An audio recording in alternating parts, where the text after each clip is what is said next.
ನಮಸ್ತೆ. ಇವತ್ತು ನೆಲಗಡಲೆ ಹಾಕಿ ಒಂದು ಸ್ವೀಟು, ಪರಾಟ ಮತ್ತು ಕಾಕ್ರ ಎರಡು ಥರ ಮಾಡಿ ತೋರಿಸ್ತೇನೆ. ಇದಕ್ಕೆ ನಾನು ಗೋಧಿ ಹಿಟ್ಟು ತಗೊಂಡಿದ್ದೇನೆ, ಸ್ವಲ್ಪ ಉಪ್ಪು, ತುಪ್ಪ, ನೆಲಗಡಲೆ. 1 ಕಪ್ ನೆಲಗಡಲೆ ತಗೊಂಡ್ರೆ ಅರ್ಧದಿಂದ ಮುಕ್ಕಾಲು, ನಿಮಗೆ ಎಷ್ಟು ಸ್ವೀಟ್ ಬೇಕೋ ಅಷ್ಟು ಸ್ವೀಟು, ಬೆಲ್ಲದ ಪುಡಿ ತಗೊಂಡಿದ್ದೇನೆ. ಮೊದಲಿಗೆ ಗೋಧಿ ಹಿಟ್ಟು, ಸ್ವಲ್ಪ ಉಪ್ಪು,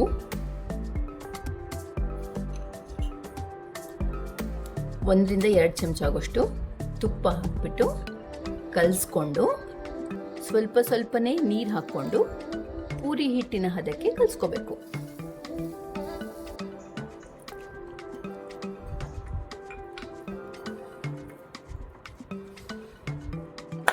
ಹಿಟ್ಟು ಕಲಸಿ ಆಗಿದೆ.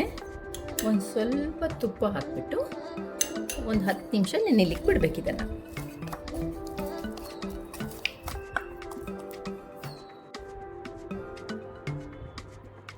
ಇದು ಹುರಿದಿಟ್ಟಿರೋ ನೆಲಗಡಲೆ, ಇದನ್ನು ಮತ್ತು ಬೆಲ್ಲನ ಒಟ್ಟಿಗೆ ಸೇರಿಸ್ಬಿಟ್ಟು ಮಿಕ್ಸಿಲಿ ಪುಡಿ ಮಾಡಿ ಇಟ್ಕೋಬೇಕು.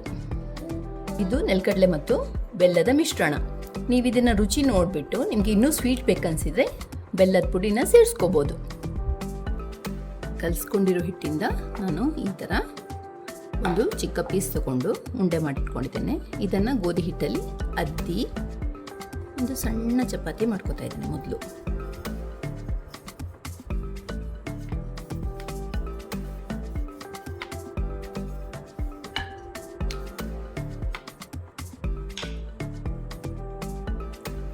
ಈಗ ಇದನ್ನು ನೆಲಗಡಲೆ ಬೆಲ್ಲ ಮಿಕ್ಸನ್ನು ಸೇರಿಸ್ಕೋತಾ ಇದ್ದೇನೆ. ಇದನ್ನು ಬೆಲ್ಲದ ಬದಲು ಸಕ್ಕರೆಯಲ್ಲೂ ಮಾಡ್ಕೋಬೋದು.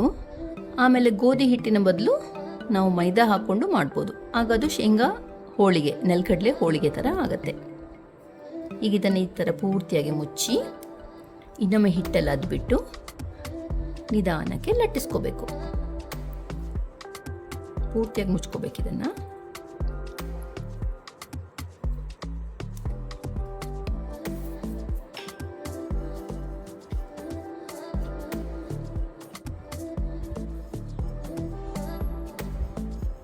ಇನ್ನಿದನ್ನು ಕಾಯಿಸುವ. ಈಗ ತಾವ ಬಿಸಿಯಾಗಿದೆ, ನಿಧಾನಕ್ಕೆ ಇದನ್ನು ಹಾಕ್ತಾ ಇದ್ದೇನೆ. ಇದನ್ನು ಆದಷ್ಟು ಲೋ ಟು ಮೀಡಿಯಂ ಫ್ಲೇಮಲ್ಲೇ ಕಾಯಿಸ್ಕೋಬೇಕು.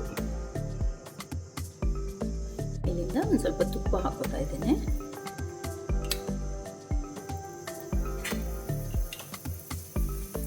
ನಿಧಾನಕ್ಕೆ ಇದೊಂದು ಸೈಡ್ ಫ್ಲಿಪ್ ಮಾಡ್ಕೊಳ್ಳಿ. ಇದನ್ನು ನಾನು ಮೀಡಿಯಂ ಫ್ಲೇಮಲ್ಲಿ ಕಾಯಿಸ್ತಾ ಇದ್ದೇನೆ. ಇದು ತುಂಬ ಮೃದುವಾಗಿ ಬರುತ್ತೆ. ಇಷ್ಟಾದರೆ ಸಾಕು. 2 ಸೈಡ್ ಚೆನ್ನಾಗಿ ರೋಸ್ಟ್ ಆಗಿದೆ. ಇದನ್ನು ತಕ್ಕೋಬೋದು.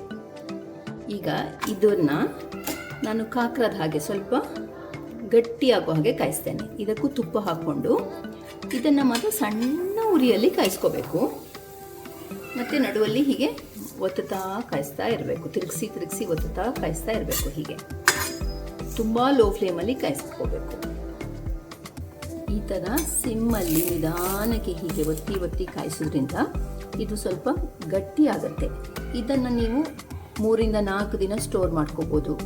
ಪ್ರಯಾಣ ಮಾಡುವಾಗನೂ ತಗೊಂಡು ಹೋಗ್ಬೋದು. ತುಂಬ ರುಚಿಯಾಗಿ ಗರಿಯಾಗಿಯೂ ಇರುತ್ತೆ. ಈಗ ಇದು ಚೆನ್ನಾಗಿ ರೋಸ್ಟ್ ಆಗಿದೆ. ಇಷ್ಟಾದರೆ ಸಾಕು. ಇದನ್ನು ಸ್ವಲ್ಪ ಹೈ ಫ್ಲೇಮಲ್ಲಿ ಮಾಡಿದರೆ ಮೃದುವಾಗಿ ಅವತ್ತೇ ತಿನ್ಬೋದಾದಂಥ ಸ್ವೀಟು. ಲೋ ಫ್ಲೇಮಲ್ಲಿಟ್ಟು ನಿಧಾನಕ್ಕೆ ಕಾಯಿಸಿ ಮಾಡಿದರೆ ಒಂದು 4 ದಿನ ಇಟ್ಟು ತಿನ್ನುವಂಥ ಸ್ವೀಟು. ನೆಲಗಡಲೆ ಹಾಗೂ ಬೆಲ್ಲ ಹಾಕಿ ಗೋಧಿ ಹಿಟ್ಟಿಂದ ಮಾಡಿರೋ, ನೀವು ಇದನ್ನು ಪರಾಟ ಅಂತಲೂ ಹೇಳ್ಬೋದು, ಕಾಕ್ರ ಅಂತಲೂ ಹೇಳ್ಬೋದು, ಅಥವಾ ಹೋಳಿಗೆ ಅಂತಲೂ ಹೇಳ್ಬೋದು. Sweet ready.